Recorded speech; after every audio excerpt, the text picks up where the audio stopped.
Okay, we're happy to have Alex Lupsasca, who's a professor at Vanderbilt University, tell us about the black hole photon ring. Okay, well, thank you for the invitation to speak here. This is meant to be an informal talk. I want you to walk away knowing about the black hole photon ring, what it is, why it's interesting, and the exciting experimental effort to develop a space mission to actually measure it. So that's my goal for today. And if you have any questions at any time, please interrupt me. I'm happy to go over anything in detail. All right, so I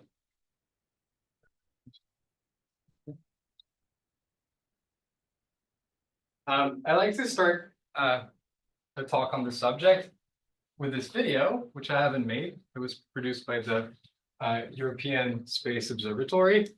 But what you're seeing aren't simulated images. They're real images. This is actual data. It's been taken by all these instruments over many decades.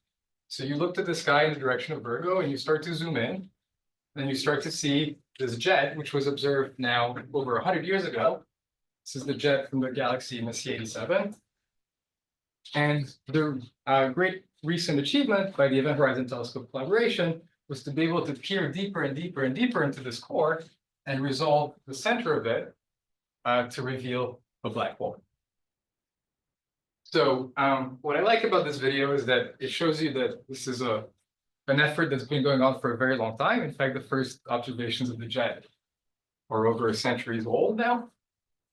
And the other thing is that in order to be able to peer deeper and deeper into the structure, we've had to observe at higher and higher frequencies, which allows us to see deeper and deeper to the core. And the great achievement of the Event Horizon Telescope collaboration was to be able to observe this source at 230 gigahertz or 1.3 millimeter wavelength, which was a high enough frequency to peer through the matter between us and the black hole and resolve this beautiful image. Now, if you remember the press release at the NSF, when this image was first announced, in fact, the first two questions by journalists were the same. There were variations of, oh, this is very cool, but kind of blurry. Could you enhance this a little bit? Could we get the non-blurry version? And of course, I think another nice thing about the movie is that it shows you just how much you have to zoom into the sky to see this. So this object weighs over 6 billion solar masses. So this black hole is actually bigger than our solar system. It's huge. It has a light crossing time of 9 hours. And it's a massive object, but it's just so far away from us. It's 50 million light years away, that its size in the sky, its angular size in the sky is very small. This is about 40 microarc seconds. And that is a very, very small size in the sky. It's about as small as an orange on the surface of the moon would be as seen from here. So it is a tremendous achievement that we were able to take this first picture. But nonetheless, the journalists are also true. It is kind of blurry and unsatisfying. And so the big question is, what's next? We've seen this first image of M87, but clearly we're going to do better. What are we going to see? What do we expect to see? And what's interesting about that? What do we hope to find? So this image is our best guess as to what we think the source really looks like. This is a ray-traced image of a numerical simulation done using something called GRMHD, or General Relativistic Magnetohydrodynamics. It's the theory of plasma or charged particles flowing in curved spacetime. It's still an idealization, so actually it ignores a lot of bells and whistles, but it's a very complicated theory, and you have to run it on supercomputers to get these simulations to run for a long time. And the EHT has a library of such simulations. There used to be 40 something. I think they have a lot more now. It's gotten easier to run these. But still, well, what's shocking about this image? There's clearly a very thin ring of light that dominates it. But the other thing that's really shocking is that this is just one image that I've pulled out of a library of many images. But in fact, there are millions of simulated images, millions and millions, because for each simulation of an accretion flow onto a black hole, you can make a movie. And so each GRMHD simulation has actually many frames in a movie of a simulation. And what's surprising is that no matter what image you pick out of the data bank, they all kind of look like this, the first order approximation. And if you're a theorist, this should be a little bit shocking to you, because what I'm telling you is that you can take a black hole and surround it by some plasma and really change the physical conditions in the plasma a lot. You can change the initial conditions, the boundary conditions, how you set up the flow, the electron heating temperature. You can modify a lot of things, but at the end of the day, when you make an image, it's dominated by a ring. Now you can see here, there's a sort of, it's harder to see with this contrast, but there is a fainter plasma that's falling onto the hole. And the details of what this plasma is doing do change with the conditions that you impose, the choices that you make. But the fact that there's this very bright, thin ring that dominates the image doesn't. And so this is my, the main point I want to convey today, which is that this ring is there because the black hole is there.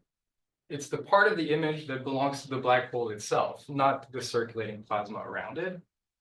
And this ring is actually just a mirror image of the hot plasma falling onto the hole that's lensed by the black hole and into a particular ring-like shape. And the fact that this ring is present, you should view as the strong gravity, as a signature stamp of the black hole's strong gravity.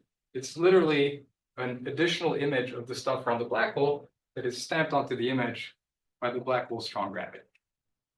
So measuring this ring, observing this ring and measuring its features is really letting you learn something about the black hole itself, not so much the plasma.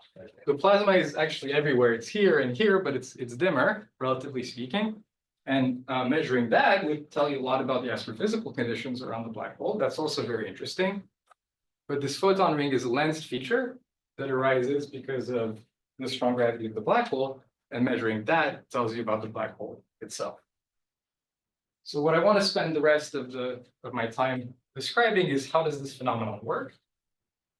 In what way is this effect really universal? It seems to happen all the time, but why? And why is it that by measuring this, we're going to learn something about black hole geometry, and what are we going to learn exactly? So that's the plan for my talk. But before I launch into that, is there any question at this stage so far? Are you saying if you degrade the resolution of this picture, it will be in agreement with the thing we see? Yes, if you take this image. So this image is this image. I think here you can see the contrast better. So there's a lot of background emission. The horizon itself is actually in here. But there's this much brighter ring on top. And that's the photon ring that I'm going to be discussing. That's the signature stamp of the black hole's gravity. And then all the fuzz around, that's just the direct image of the plasma. And yes, if you take this image and you blur it to EHD resolution by convolving with a Gaussian blur Gaussian filter whose blur size is that of the nominal EHD beam, then you exactly recover the EHD image. On the spin of the black hole, what are you assuming in the simulation? So in this image, the spin, okay, so we have a bias. We think that the jet that we see extending over much longer length scales is aligned with the spin of the black hole. And if this assumption is correct, then we have a consistent story in which the spin of the black hole is pointing into the page, but slightly downwards at an angle of about 17 degrees. And what that means is that as matter rotates around the black hole, it's the right-hand rule, the matter that you see that radiates at the bottom of the image is moving towards you, and the matter at the top of the image is moving away from you, which is why the top of the image is dimmer than the bottom of the image, which is basically the only feature of this image that we believe. So this image has a ring, and the ring is brighter below than on top. And everything else is kind of an artifact of the imperfect image reconstruction. But presumably the simulations have been done with lots of different spins or not. But they all come out to be the same because they all have the same.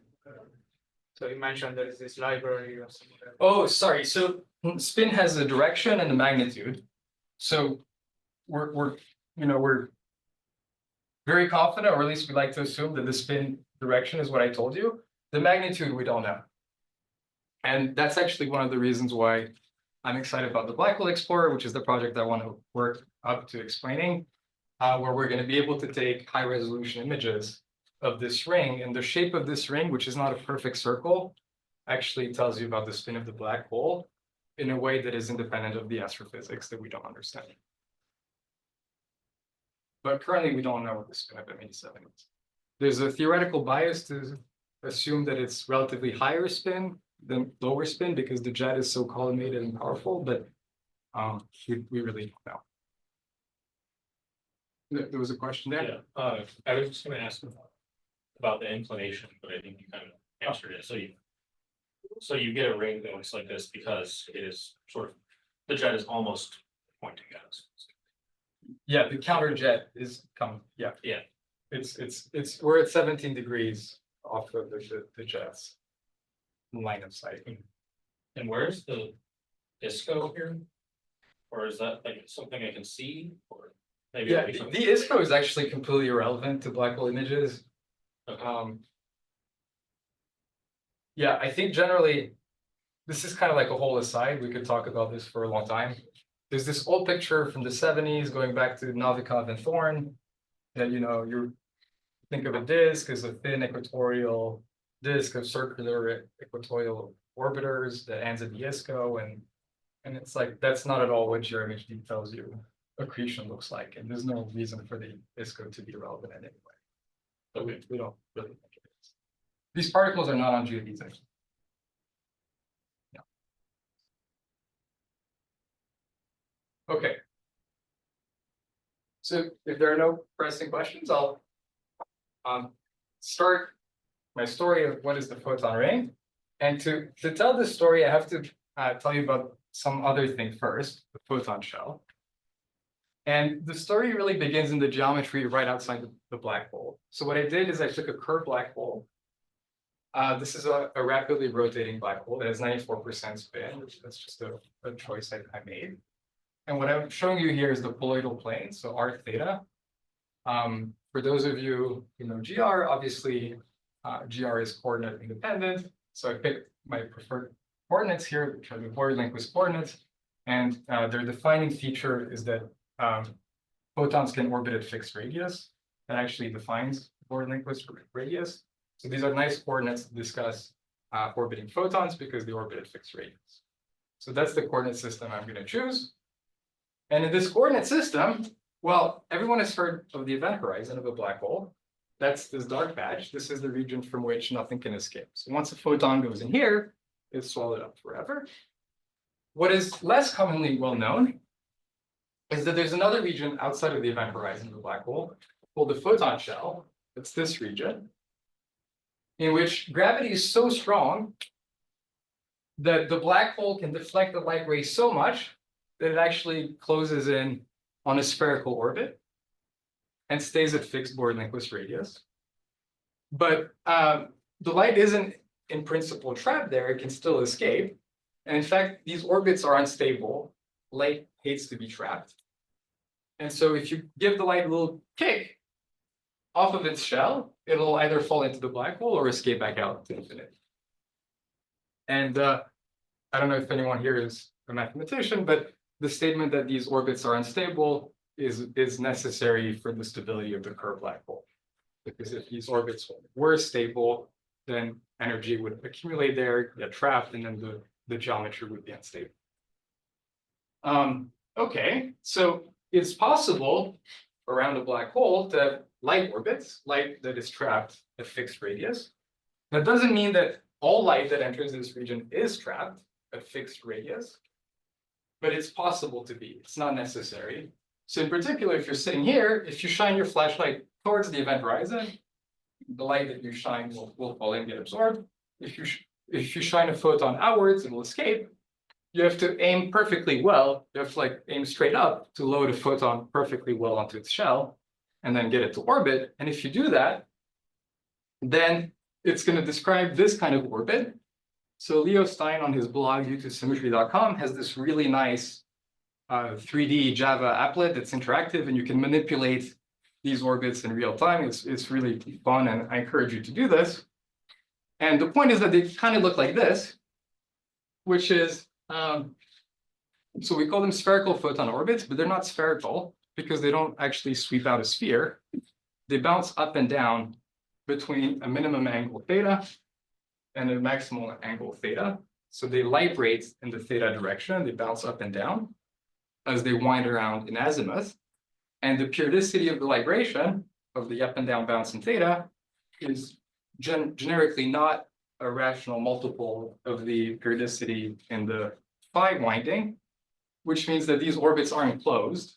They don't come back in on themselves, but instead they just sort of like ergodically explore their orbital shell. So there's a very cute geometry. You get to play with it directly on this website. And the global picture is that you get this structure in which photons can bounce up and down. And it turns out that for all the things that we're going to care about, there are really only 4 quantities that you need to worry about, that we call critical exponents, for reasons that we can explain will become clearer in the course of the talk. And these parameters or exponents control all the physics that we're going to care about. So this is the technical part of the talk where I explain what these exponents are, and then we'll use them to explain images. Grant. What are R plus and R minus here? Okay, very good. So R minus is the innermost edge of the shell. That's the smallest radius at which a photon can be bound. And this photon actually, the bouncing up and down closes as you approach R minus. And so R minus, you just get a circular equatorial prograde photon orbit, which has been studied a lot. And R plus is the circular retrograde photon orbit, which is the outermost edge of the shell. And R0 is the radius at which the orbiting photon has 0 angular momentum, which is why we call it R0.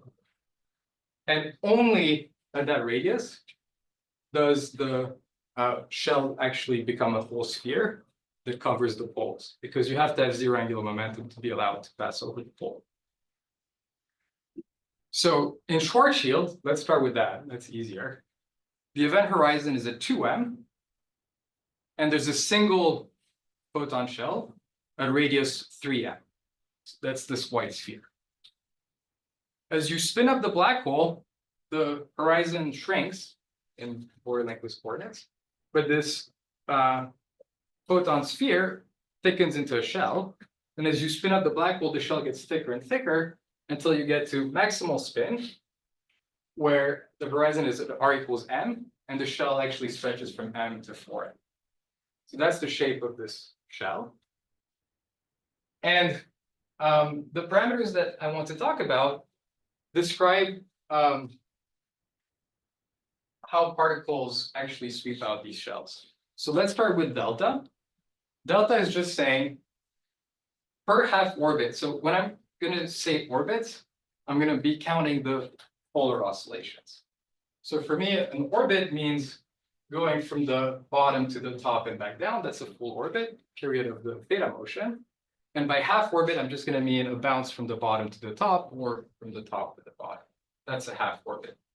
So as a photon does 1/2 orbit in theta, how much does it go around the black hole in phi? How much does it wind around? That's the definition of delta. And likewise, you can say how much coordinate time has elapsed. That's the parameter of tau. Okay? So delta and tau are just how much does the photon go around in phi and how long does it take in time, for it to do one bounce. And these parameters are analytically computable. We did that in the last few years. You should view them as fundamental constants of nature. They follow from the Kerr geometry, and they depend only on the mass of the black hole, its spin, and the orbital radius within the photon shell.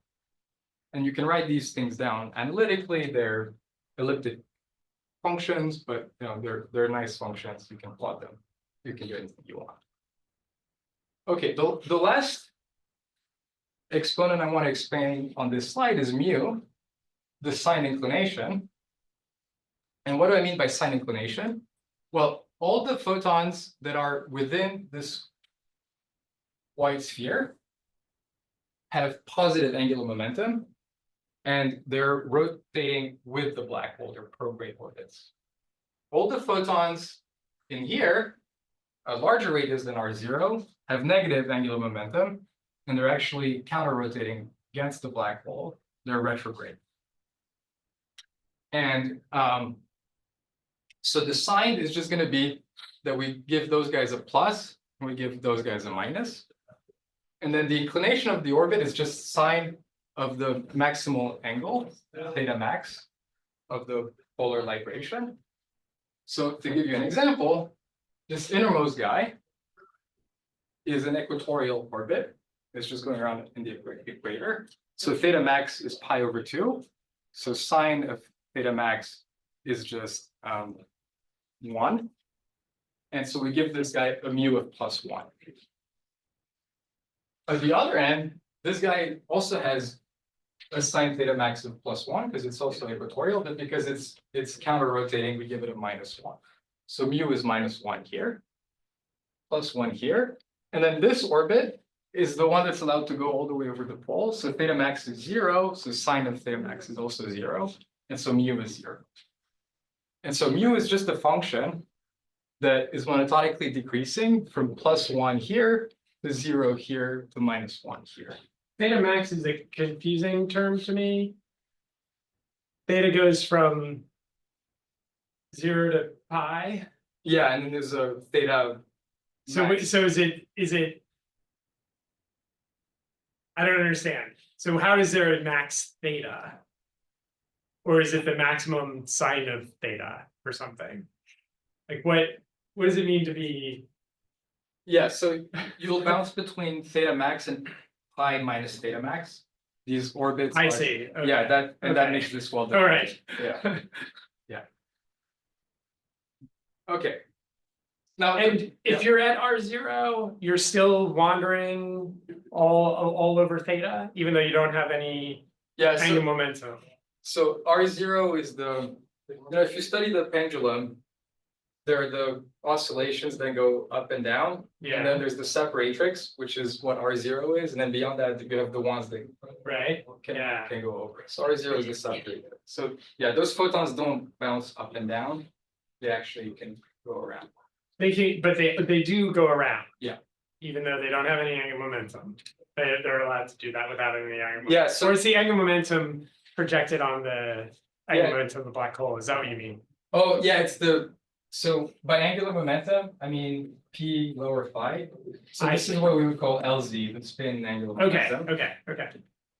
And because this is curved space, it's possible for P lower phi to be 0, which is what these guys do, Yeah, but P upper phi is not 0. So they can actually rotate. so if they can go, yeah, okay. They can still wind around in phi because there's frame dragging, Got it. even if they have 0 angular momentum. Okay, Okay, this could rapidly get very technical. The point I want you to take away from here is that delta and tau are how much the photon winds around and how long does it take for it to do one bounce in theta.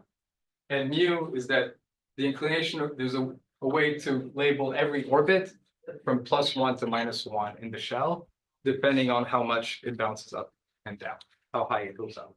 That's what I want everybody to take away. Is that good, or are there any questions? Yeah. Okay, then the last exponent I want to introduce is called sorry, other direction.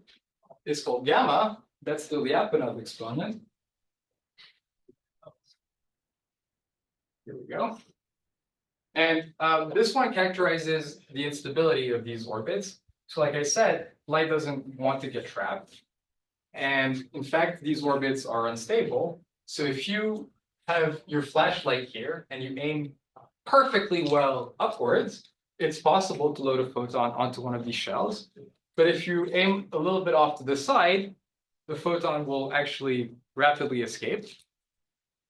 And by studying the equation of geodesic deviation, you can prove that if you give the photon a little kick, delta R naught, off of its orbital shell, then after n half orbits, n bounces up and down, it will have radially evolved to a displacement delta Rn, which is exponentially large.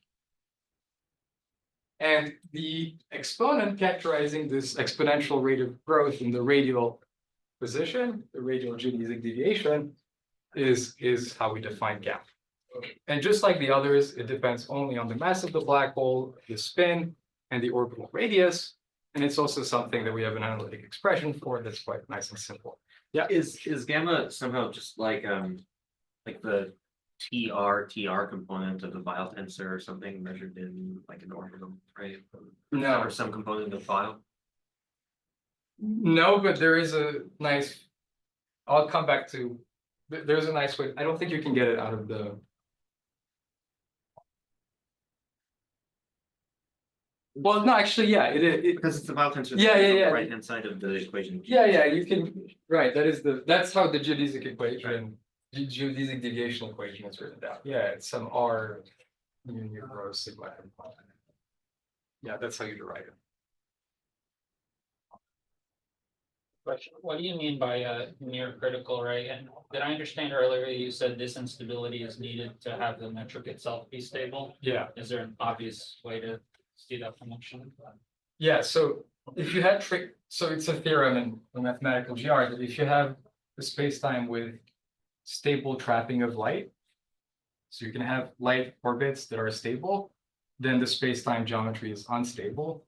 And the reason is that if you had a field, you could create excitations that basically correspond to wave packets that are propagating along these orbits. And then it would just, there would be energy that would accumulate there and would never leak off. And it would just accumulate and eventually back react with geometry and change. That's the intuition. So that was one question. Now, by critical orbit, I mean the one that's perfectly bound. And near critical just means it's almost bound, but not quite. It's nearly bound. There's a deeper reason for this terminology, but for this talk, that's good. Okay, so I've explained my special parameters.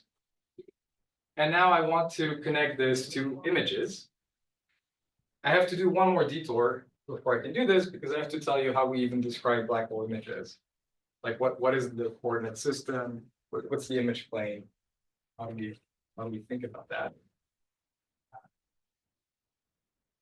Okay, and so let me briefly explain this coordinate system. So James Bardeen in 1973 introduced a convenient coordinate system on the image plane of an observer far away from a black hole. And the way you do that, I can show you the equations, it's not enlightening, but the intuition is very simple. What you do is that you take your line of sight to the black hole, and then you consider the plane perpendicular to line of sight, and you project the spin of the black hole onto that plane, and that defines the vertical axis beta. So beta is the spin axis of the black hole projected onto the plane perpendicular to line of sight, and then alpha is just a perpendicular axis to that. So there's a nice way to define a Cartesian coordinate system, such that the origin is the center of the black hole. And again, this is GR, so you have to be careful about what that means, but it's possible to make it precise. So you should think of this coordinate system as the center is sort of the center of the black hole. And now the question is, what happens if I aim my flashlight at various positions on this image plane? Imagine I send a photon back into the geometry, what happens to it? So there's two obvious behaviors that can happen. The first one is, imagine I aim my flashlight towards the black hole, towards its center. If I do that, then the photon I shoot back into the geometry will enter the horizon, get absorbed. So clearly, if I aim a photon around the origin and I shoot it back into the geometry, it's just going to get absorbed by the black hole. So towards the middle here, there's a region of photon capture. On the other hand, if I aim a photon very far away, so my black hole is here, but I aim very far off to the side, then the photon will sort of swerve, it'll feel the black hole's pull, but it'll escape back out to infinity. So if I'm very far out the sides, that's a region of photon capture. And so the question is, what is the boundary that delineates the region of photon capture from that of photon escape? And the answer is it's this critical curve, which is drawn here in red for this black hole observed from this an angle of 17 degrees, like the angle that we think we're looking down at ME7 from. Okay, and so this curve is the boundary that delineates the region of photon capture, that's the interior, from the region of photon escape, which is the exterior. Sorry, did alpha and beta map onto the actual angle of that the observer is, like some coordinates which can relate to my angle when I'm out in flat space? Shining my flashlight or my laser pointer or whatever? So you have your black hole that's spinning, and you're very far away, Yeah, but you're a point. yeah, So all the light rays that we're talking about originate from the same point, yep. but which direction they're shining into from that point is what alpha and beta determines. So it's the angle of incidence. Right, I guess I'm asking, are they just linear related to that angle, or is there some other They are, curve magic in between? no, they're linearly related. Yeah, so, okay, Yeah, because effectively this observer is infinitely far away, Okay. effectively in flat space. got it, okay. Yeah. Okay, so my question is, what happens? So just take it from me on faith that if you aim a photon in here, it'll just come in and enter the horizon. And if you aim a photon outside of this curve, it'll just kind of swerve around the black hole and escape. What happens if you aim a photon exactly onto this curve?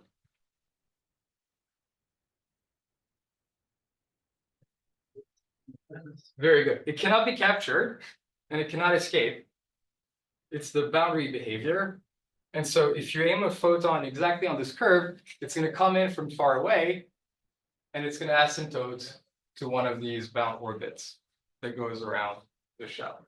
So the critical curve is the image of the photon shell because it's the image of the critical orbits. Now, I want to draw your attention to something very funny, which is, you might have noticed there's a label R around the curve. And indeed, it is true that which angle you choose around the curve actually changes which radius around the black hole you're loading the particle onto the shell at. Yeah, thank you. Usually I do my own special effects, but it's nice to have some backup. And yeah, that actually is kind of the reaction you should be having, because remember, if you're in flat space and you look at a star, if you take an image of the star and you look around the star in the image, you're also seeing around the star in the geometry. Here, you're looking around the black hole in the image and you're seeing deeper or farther out in the geometry. And that is the warped nature of space-time in your face. Really hitting you in the face here. Okay? So there's a lot that could be said about this. It's really interesting. It has connections to questions in quantum gravity, I believe, and I'm happy to talk with people about that. But for the point of this talk, I want to make only one final point about this, which is what happens when you aim close to, but not perfectly on top of this curve. So that's the near critical photons. Well, suppose you aim a photon at a perpendicular distance. So d here means perpendicular distance. So suppose that this photon, if I aimed it exactly onto the curve, it would come in on this orbit and just go around here forever. What happens if I aim just a little bit outward to the side? It's slightly positive d. Well, if d is positive, that means that the photon is in the region of photon escape, so it has to return back out to infinity.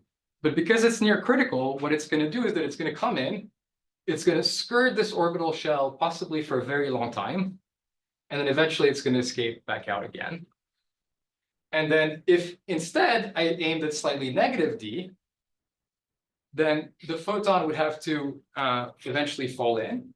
But before, instead of just falling into the black hole directly, it would come in from far away, asymptotes to this orbit, skirt it for a very, very long time, and then after possibly many orbits, finally fall in. And so the point I want to make is that for the purpose of imaging, we don't care about this measure zero set of perfectly bound photons. You can't aim perfectly well, so there aren't perfectly trapped photons anyway. But it's still an important locus on the image, because if you look at regions around this critical curve, there's a band around it that corresponds to light rays that actually skirt their nearby bound orbit many times before going off on their way. You're talking about this as sending photons in, but Yeah. obviously we're looking at the photons Yeah. coming out. I mean, should I just be reversing that in my head? Like there's stuff emitting at these radii, and I'm gonna get to that. okay, fine, okay. Yeah. I find it easier to think Yes, about shooting okay, back fine. stuff back in, but that's my yeah. Do you have a question? Yeah. there? What is the Z2 symmetry between the upper half and lower half of the curve, and what are the fixed points? Okay, so We have very different reactions to this. yeah, the Z2 symmetry is because if you're on the shell, there's no freedom in the direction of the photon. How fast it winds in phi, how it travels through time, that's all fixed by delta, tau, etc. The only choice you have is, are you bouncing up or are you bouncing down?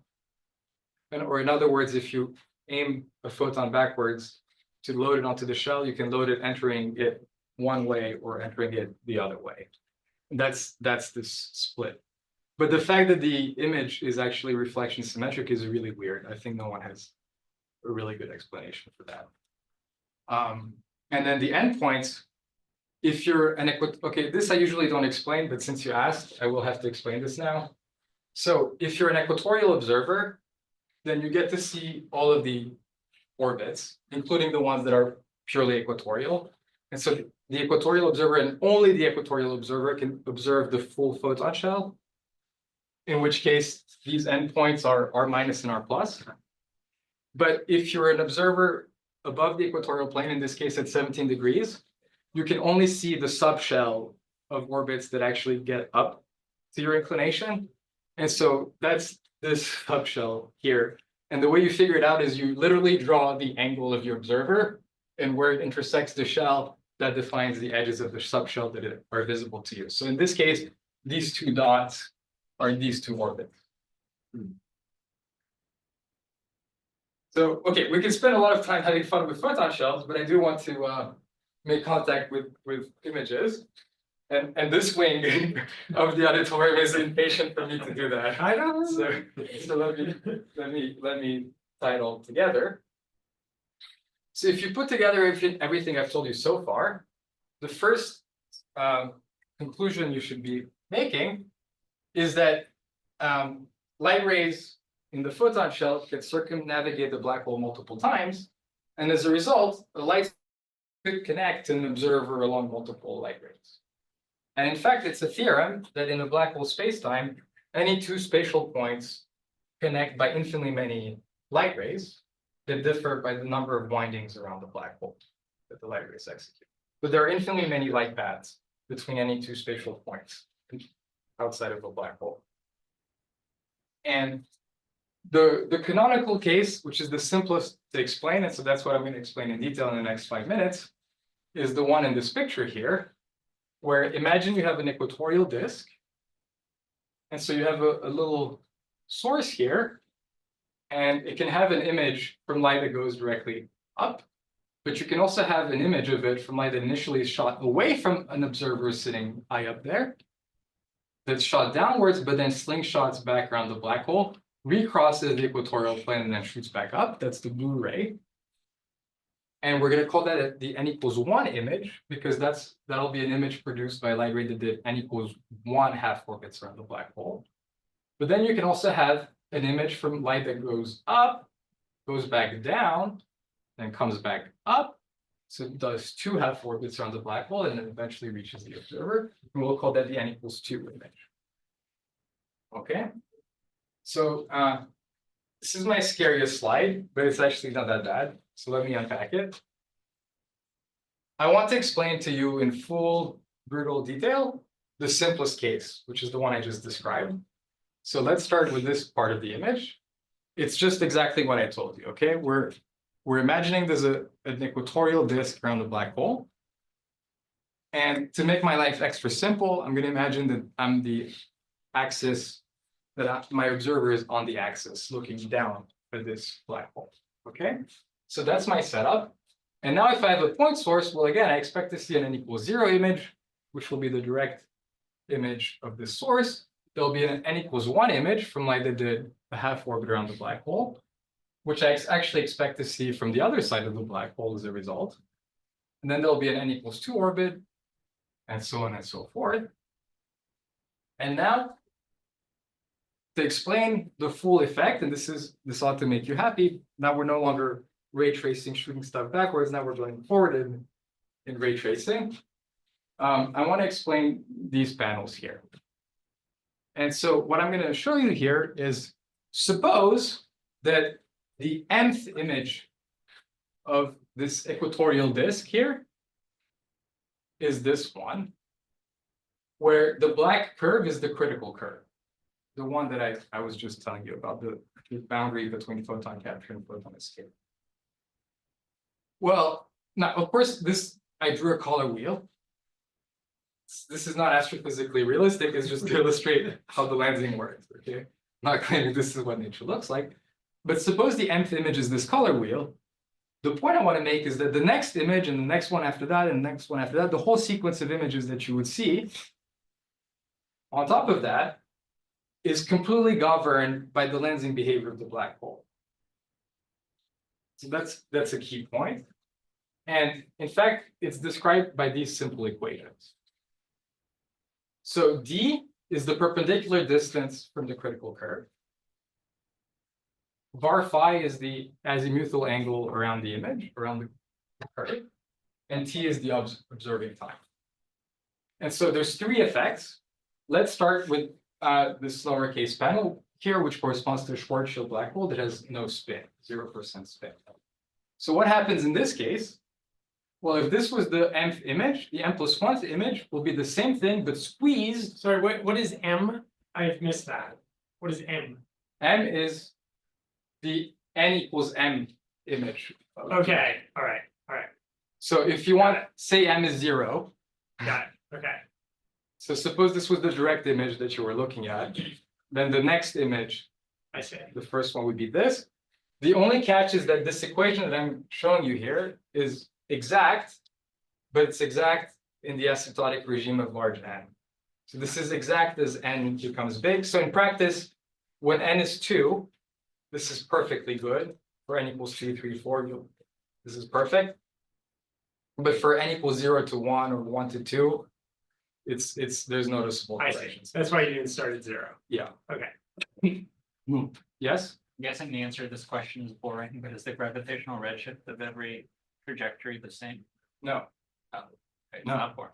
it's not boring. No. So the Lyapunov exponent gamma varies, so does delta and tau, and so does the redshift along the rays.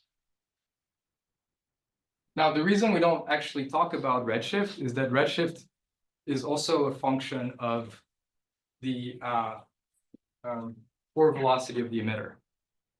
So it's not a matter or source independent effect. But for any choice of source that you make, there will be a different redshift incurred along different paths that wind around a different amount in the geometry. Because their initial direction is different. Exactly. Okay, so there's three effects. The first effect is a demagnification, because remember, you had to look closer to the critical curve for a ray to actually spend more time orbiting around the black hole. So if you want to see an image that actually did an extra turn around the black hole, the ray that it's on had to have been closer to a perfectly critical ray, the photon shell. So it has to appear closer to this critical curve. And because there's an exponential rate of geodesic deviation, it shouldn't surprise you that that same exponential factor of e to the minus gamma is exactly the thing that appears here. So there's a squeezing effect or a demagnification of your image by an exponential demagnification factor e to the minus gamma. And for Schwarzschild, gamma is exactly pi. And so this demagnification is e to the minus pi, also known as Gelfand's constant, I'm told, which is 4.3%. So it's about 20 times thinner. Now, if the black hole spins much faster, the demagnification is less pronounced. And in maximal spin, the image only gets squeezed by about a factor of 10. So that's the first effect, which is this first equation here. The second effect is a rotation of the image. So if the black hole is Schwarzschild, then the color wheel gets rotated exactly by half a turn, or 180 degrees. And that's because delta in Schwarzschild is also pi, exactly, or 180 degrees. And that rotation makes sense, I hope, intuitively from this picture, which is that if you saw this point from one side of the image in n equals 0, then in n equals 1, you would see it coming at you from the other side of the image. And if you do this point by point, you expect exactly 180 degree rotation, and that's what you get. Now, if you start to spin up the black hole, you can see that this winding increases. And that's because of frame dragging. So the black hole actually rotates space-time around with it. And so the photons also wind around with it. And so the faster the black hole spins, the more of this winding you incur, until at maximal spin, you can get almost exactly 3/4 of a turn. And then lastly, there's a time delay, which is you have to wait for the photons that give you that image, the n+1th image, to do the extra turn. And so they're time delayed by exactly tau, which is true almost by definition, because tau is how much extra time it took for the photon to wind around. Okay, so I know this is quite a lot to take in, but I hope you can appreciate this is a very clean, complete solution to how black holes lens emissions. Now, okay, I cheated because I did the very simplest example, which is the observer is on the spin axis and the emission is equatorial. You can solve this problem in complete generality. We did that in this paper. It just gets a lot messier, but morally it's the same. And you have three effects: a demagnification that's governed by the Lyapunov exponent gamma, a rotation governed by the parameter delta, and a time delay governed by the parameter tau.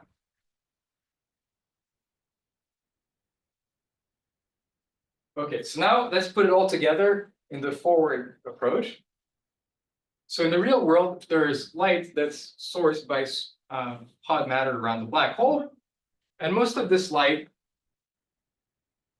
is weakly deflected and forms the n equals 0 or direct image that just shows you whatever is actually around the black hole. And then within that, the image, you'll still see some light rays, some photons. There were light rays that got deflected and did half a turn around the black hole, but as a result had to be lensed into this ring-like shape that hugs the critical curve. And then some photons follow light rays that are even more bent and do 2 half orbits or a full turn around the black hole, but then get exponentially lensed into an even thinner ring that hugs the critical curve even more. And this is E and M, everything linearly superposes. So the full image that you see is just the sum of these layers, and that's what you get. And so what you see now is a bright ring, which is superposed on top of the main emission. That's the background. And as a relativist, I can't predict what the background n equals 0 emission is. That sensitively depends on the details of the astrophysical source. And if you change your boundary conditions, how hot the plasma is, your electron heating mechanism, you can change the details of what the background looks like, the n equals 0. And that's like changing the color wheel in the top left panel. But once you have the background image, predicting the next more strongly lensed images can be done just from general relativity. And these images will always form a very thin ring that hugs this critical curve that I introduced earlier. Yes. Did you play the game or is it part of the project to work this out with polarization? Yes, I also wrote a paper on polarization. And it works the same with an extra twist because polarization is a yeah, so there's also a direction. And so there what happens is okay, there's two cool things to say. There's a lot of cool things to say about it. Let me say two things. One is that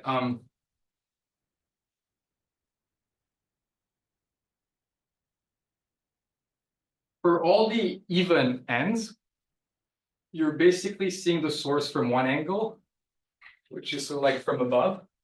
But for all the odd ends, you're seeing it from a different angle, sort of from below. And so actually in polarization, there's a flip in the direction from even to odd images. And there's this like Z2 structure that flips back and forth. So all the even images have the same orientation and all the odd ones have the same orientation. But there's no relation between the evens and the odds. So it's a little bit more complicated that way. But the polarized emission also, so if you look at Stokes Q, U, V, there will also be an accumulation of Q, U, and V around the critical curve, just like in Stokes side. So that's one cool thing. And the other cool thing is that,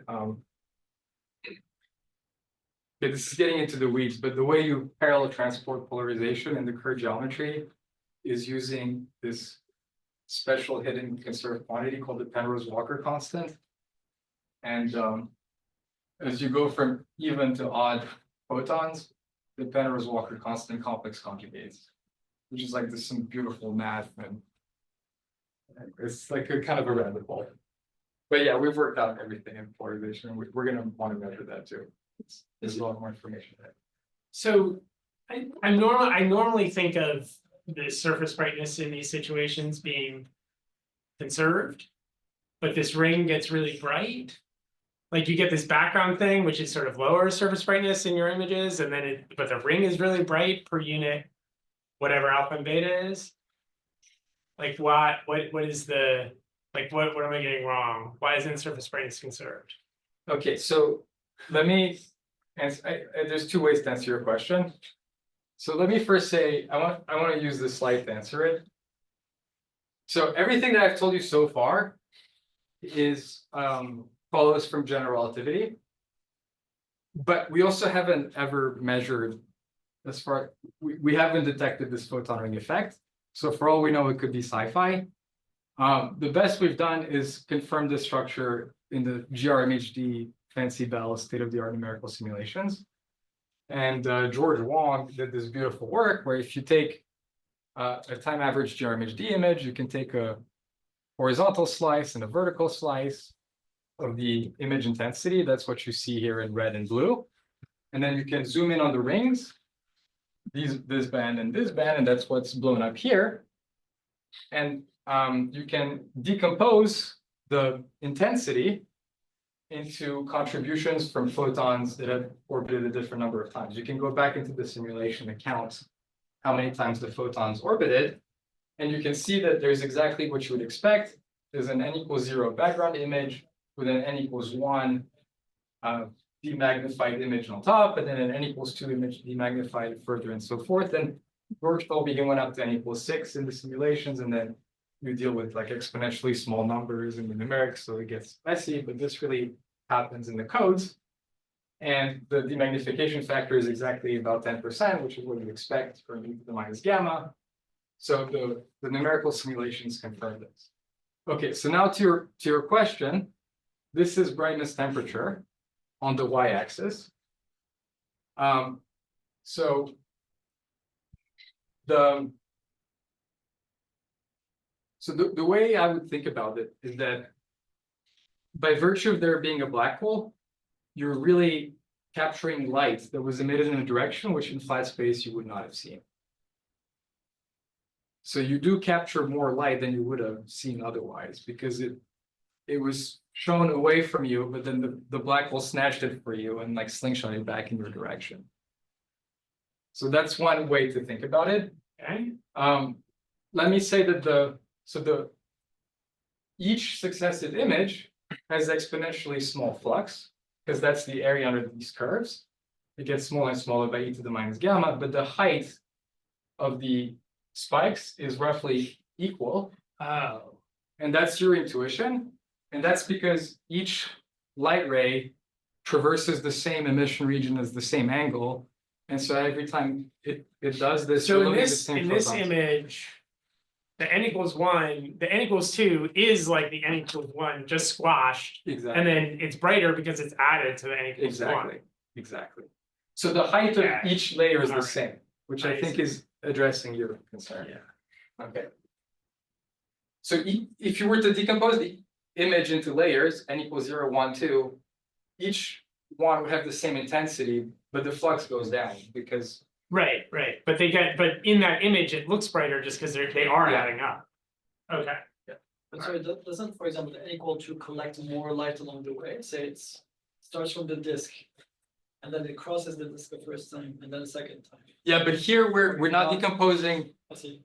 Yeah, here, so It's already counted in the n equal 1 or something. yeah, so the light ray is a position here. And so if you take an n equals 2 light ray, you're looking at such a light ray, and these are the photons that were loaded onto the first pass. And then these are the photons loaded onto the second pass, and then the photons loaded onto the third pass. Yeah. Okay, let me get to the final point. So I'm about to run out of time. So this is a summary of all the theory I wanted to say. It's a prediction of general relativity that within images of a black hole, there's a photon ring. It's a generic prediction. And not only is there a ring, but actually it's composed of a stack of self-similar subrings. There are many rings stacked on top of each other. And they're self-similar because each ring is a lensed image of the same thing, the main emission, just produced by photons that orbit at a different number of times. And the index number on these rings is the number of photon half orbits executed around the black hole. That's one big conclusion. Another conclusion is that the lensing behavior of a curved black hole is completely characterized by 3 measurable photon ring parameters, gamma, delta, and tau, which control the demagnification, rotation, and time delay of successive images. And then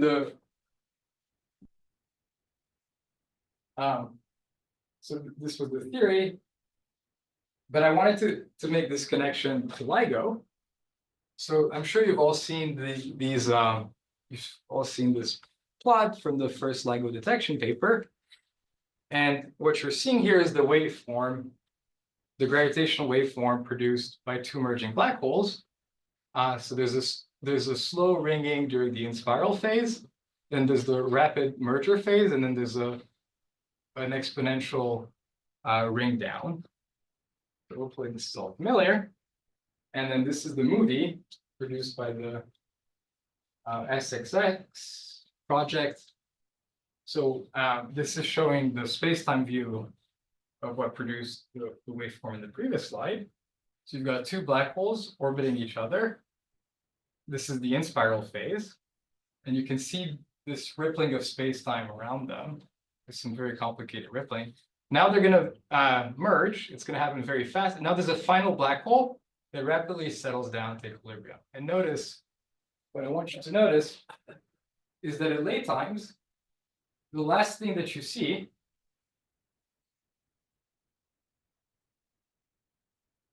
at late times is this rippling around the ring. And this is not a coincidence at all. I mean, I've been talking to you for an hour now about the photon ring, but I haven't really talked about photons. Everything has been null geodesics. And in fact, I could have called this the graviton ring. It would have been the same story, because the point is that in this interaction, you have a lot of gravitational waves sloshing around, but the very last signal that you get from the system will be from the waves that kind of got trapped orbiting around the shell before escaping. And that's related to the fact that you see this rippling around it. So I call this the photon ring, but we could call it the graviton ring. And this connection is not just a picture connection, it's a mathematical connection. So this is the last theory point I want to make, but I think it's so cool it needs to be appreciated more, which is that the ring down of a black hole proceeds through the excitation of these quasi-normal modes, which are the characteristic nodes of a black hole. So there are these frequencies, omega, L, M, and N. They're labeled by 3 integers. L and M are spherical harmonic numbers, and N is an overtone number. And it turns out that in the Kerr spacetime, it's impossible to write down these nodes in exact analytic form. But it's possible to get an approximation in the Eikonal limit of high frequency or high angular momentum. So this is the large L regime, in which case there's a real part of the frequency, which is order L. And then there's a subleading part, which is order constant in L. And then there are subleading corrections that go like 1 over L that we can neglect. And this expression here is basically exact for L equals 4. It's very good to within 10% for L equals 3. And I remind you that for gravitational waves, it starts at L equals 2. And so how do you compute? So the name of the game is you give me an L, M, and N, and I'm supposed to give you the frequency. And I claim that it can be done using the photon ring and its critical exponents, and here's how. So if you give me a large L and M, I can form the ratio, which will be a number between -1 and 1. And then I find the radius within the photon shell, whose orbit has an inclination that matches that ratio via this relation here. So if you give me L equals 10 and M equals 5, that means M over L is a half. And there's I have to go find the photon orbital shell where mu is almost a half. And then I ask, what is the angular frequency of the rotation in phi at that radius for that bound photon? That gives me the real part of the frequency. And then the imaginary part of this complex quasi-normal mode frequency, which is the damping rate in that exponentially damped ring down signal, is given by this gamma L parameter. And gamma L is just the ratio of the Lyapunov exponent gamma of the orbit at that radius divided by the time of the orbital period at that radius. And the intuition for this is that these modes go like e to the minus I omega lmn t. And so this gamma L here really tells you about how the waves disperse in radius with respect to time, this t. Whereas gamma was basically defined as the rate of exponential deviation per photon orbit n. So it's really the RDN. And tau was how long it takes per orbit. So it was dt vn. And so you cancel the vn's, you get dr dt, which is exactly what you need to go up here. That is not actually how you proved it. There's an honest derivation, but intuitively that's kind of why it's correct. And so I think it's really interesting that this photon ring is not just the thing that dominates black hole images, but it's also the thing that dominates. It's also the thing that controls the physics that dominates the late time signal of gravitational waveforms in black hole mergers. Okay, and now the last thing I want to mention is that we have a project called the Black Hole Explorer, for which I'm now the project scientist, to send a space satellite into Earth orbit. to connect with the EHT ground array. And that will give us the needed spatial resolution to be able to take much higher resolution images of black holes and be able to resolve the photon ring. So this is the resolution that the Event Horizon Telescope Array has on the ground. By adding an orbiting satellite with BHEX, we'll be able to achieve this resolution, which will get us very close to the ground truth. And in particular, we'll be able to tell that there really is a photon ring Just one satellite. with just one satellite. So I could give you a whole other talk Yeah. on all the tricks that we have to use, but it's possible to do it with just one satellite. That's not obvious, but that's really great. And I'll leave this slide up. So we're gonna submit BHEX as a SMEX in June 2025, which is when NASA has its next call for SMEX proposals. And we'll select 2 or 3 missions to go into phase A at the end of next year. And I think we're in a very good shape to be one of those. But I hope you're excited about the physics of the photon ring, that you now know what it is, and that you would love to see it measured by NASA. So if anyone asks you, please tell everyone, BHEX is the next SMEX. Okay, thank you for your time.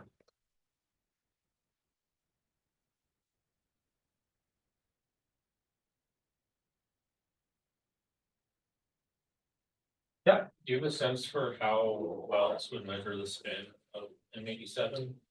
Or whatever other? Yeah, so there's two answers to this. One is that for Sagittarius star, we know the mass to very high accuracy. And there I have some ways I could explain to you on the board to measure the spin to about 10%, to within 10%, that I really understand from first principles for why it works that well. So like to within 10-20% based on analytics. And then there's the sort of machine learning black box. So there's some very smart grad students that have trained these machine learning algorithms, and you can feed an image into that thing and it'll give you the spin to within 1% or 2%. And it's like, it does really well, and we don't understand how it does it. So if you accept the black box, you can get to within a few percent, but we're trying to actually understand what it's hanging on to, but the best we've done from sort of like analytics is about 10-20%. Yeah. So you said, it says you can study dozens of black holes, and it seems like you're just going 3 times the resolution, since you have 3 times the. So we're going 3 times farther, Yeah. but we're also going 50% higher in frequency. So that gives you 5 times the resolution, because what matters is the distance between measured in units of the observation wavelength. So if you increase the frequency, you lower the wavelength. We know that there are dozens of black holes with 5 times smaller angular size. Yeah, I mean, so a factor of 5x improvement in resolution is actually really good. And for our 2 mainline targets, M87 and Sagittarius star, which we've already imaged and gotten these blurry donuts for, we'll be able to actually see the photon ring and make high resolution movies where you can distinguish the ring and we can measure the mass. And then we think there's about 10 other black holes that we just can't observe right now. We can't resolve the hole in the middle yet, but we'll be able to with this 5x resolution. I mean, 5x resolution is a lot. If I took the blurry EHT image and I 2x the resolution, it would look a lot better already. Yeah. So for non-Kerr spacetimes, right? Like say I have a compact object with non-zero love numbers. Yeah. Some exotic modification of GR. Have the photon rings for non-zero love number spacetimes been computed, and can you put constraints on the love numbers of Kerr, which are supposed to vanish in GR using this? Yeah, so there's sort of 2 answers. The first one is what we're envisioning to measure with BHEX is the first n=1 photon ring. And this kind of connects to this point that these lensing equations become perfect by n=2, but not quite at n=1. So the n=1 ring is just not the sharpest probe of the geometry. If we could put a telescope in lunar orbit and measure the n=2 photon ring and compare the first two rings, that actually would be a very stringent test of the current geometry.